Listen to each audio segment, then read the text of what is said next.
நீலாம் ஒரு மண்ணுக்கு லாய்க்க மாட்டேன்னு வந்து நிறைய பேர் திட்டுவாங்க. ஆனால் அந்த மண்ணுலேருந்து தான் நிறைய விஷயம் வந்திருக்கு. அதில் ரொம்ப ரொம்ப இம்பார்ட்டண்ட்டான விஷயம் பார்த்தீங்கன்னா CPU. இந்த CPU வந்து மண்ணிலேருந்து தான் ரெடி பண்ணுறாங்க. இதோட ரா மெட்டீரியலே சாண்ட் தான். சாண்டில் வந்து சிலிக்கான் டை ஆக்சைடு இருக்கும்.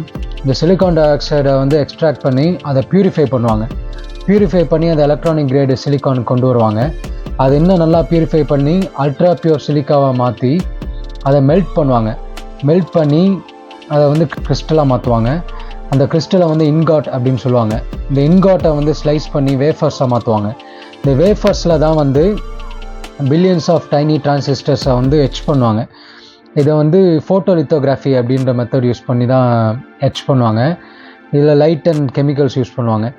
இந்த இதை வந்து கடைசியில் வந்து லேயர்ஸ் ஆஃப் மெட்டல்ஸ் அண்ட் இன்சுலேட்டர்ஸை வந்து ஆட் பண்ணி ஃபைனல் ப்ராடக்ட்ஸை கொண்டு வருவாங்க.